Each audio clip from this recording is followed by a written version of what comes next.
പ്രിയ പ്രേക്ഷകർക്ക് സീരിയൽ ന്യൂസിലേക്ക് സ്വാഗതം. കൂടുതൽ സീരിയൽ ന്യൂസുകൾ അതിവേഗം ലഭിക്കുന്നതിന് ഈ ചാനൽ സബ്സ്ക്രൈബ് ചെയ്യുക. ബെൽ ഐക്കൺ മറക്കാതെ ക്ലിക്ക് ചെയ്യുക. വീഡിയോ ഇഷ്ടമായി എങ്കിൽ ലൈക്ക് ചെയ്യാൻ മറക്കരുത്. തന്റെ ജീവിതം തിരികെ പിടിക്കുന്നതിനുള്ള തീരുമാനവുമായി ജയരാമൻ മുന്നിലേക്ക് പോയതിനെ തുടർന്ന് പല്ലവിയോട് സത്യങ്ങൾ പറയേണ്ട അവസ്ഥ വന്നിരിക്കുകയാണ് കൃഷ്ണന്. തന്റെ ഭാര്യയെ ചെന്ന് കാണുന്ന കൃഷ്ണൻ ഇതോടെ കാര്യങ്ങൾ വ്യക്തമാക്കുകയാണ്. വിചാരിച്ചതുപോലെ അല്ല, ഈ കാര്യങ്ങൾ ജയരാമൻ മുന്നിലേക്ക് കൊണ്ടുപോവുക തന്നെ ചെയ്യും. പല്ലവി സത്യങ്ങൾ അറിയുക തന്നെ ചെയ്യും. നമ്മുടെ മകളപ്പോൾ നഷ്ടമാകുമെന്നോ? ഇല്ല, അതിന് ഞാൻ സമ്മതിക്കില്ല. നമ്മളാണ് അവളെ ഇത്രയധികം വളർത്തി വലുതാക്കിയത്. എന്നിട്ട് ഒരു ദിവസം വന്ന് അയാൾ ചോദിച്ചാൽ മകളെ വിട്ടുകൊടുക്കാനോ? ഞാൻ അതിന് സമ്മതിക്കുകയില്ല. ആ കാര്യം ഉറപ്പ് തന്നെയാ. ഞാൻ പല്ലവി മോളെ വിട്ടുകൊടുക്കില്ല എന്ന് പറഞ്ഞാൽ കൊടുക്കില്ല. അതല്ല, നമുക്കെങ്ങനെ ആ കാര്യം തടയാൻ സാധിക്കും? സത്യങ്ങളെല്ലാം അയാൾക്കറിയാവുന്നതല്ലേ. പല്ലവിയോട് എങ്ങനെ കാര്യങ്ങൾ പറയും? ആലോചിച്ചിട്ട് ഒരു എത്തും പിടിയും കിട്ടുന്നില്ല. വിചാരിച്ചതുപോലെ കാര്യങ്ങൾ അയാൾ നടത്തരുത്. അതാണ് എനിക്ക് പറയാനുള്ളത്. എൻ്റെ മകളെ ആര് ചോദിച്ചാലും ഞാൻ വിട്ടുകൊടുക്കില്ല. ഞാനത് പറഞ്ഞില്ലെന്ന് വേണ്ട. ശോ, ഇനി എന്തു ചെയ്യും?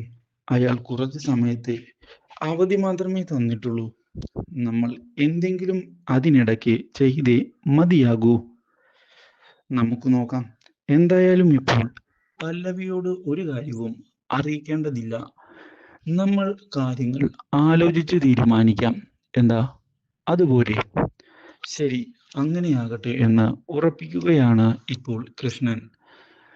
പക്ഷേ ഇതേ സമയം പുതിയ വഴിത്തിരിവുകൾ ഉണ്ടാക്കിക്കൊണ്ട് പോലീസ് കംപ്ലൈന്റ് മുന്നിലേക്ക് കൊണ്ടുപോയിരിക്കുകയാണ് ചന്തു. ഇനിയും അബിയെ ഇങ്ങനെ നരകിപ്പിക്കാൻ താൻ സമ്മതിക്കുകയില്ല.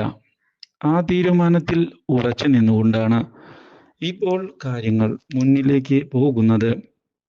മാത്രവുമല്ല, ഇതേ തുടർന്ന് നിയമപരമായി കാര്യങ്ങൾ നീക്കുകയും ചെയ്തതിനെ തുടർന്ന് ഈ കാര്യങ്ങൾ അറിയാൻ ഇടയാകുന്ന ദേവബാല പുതിയൊരു തീരുമാനം എടുത്ത് മുന്നിലേക്ക് വരികയാണ്. പ്രമീളയെ ചെന്ന് കാണുന്ന ദേവബാല എനിക്ക് എതിരായി മൊഴി നൽകിയാൽ കൊന്നുകളയും. ആ കാര്യത്തിൽ ഒരു സംശയവുമില്ല.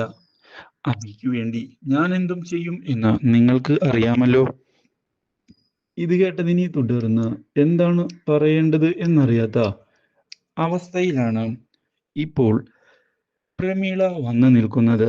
മാത്രവുമല്ല, പ്രമീളയെ ചെന്ന് കാണുന്ന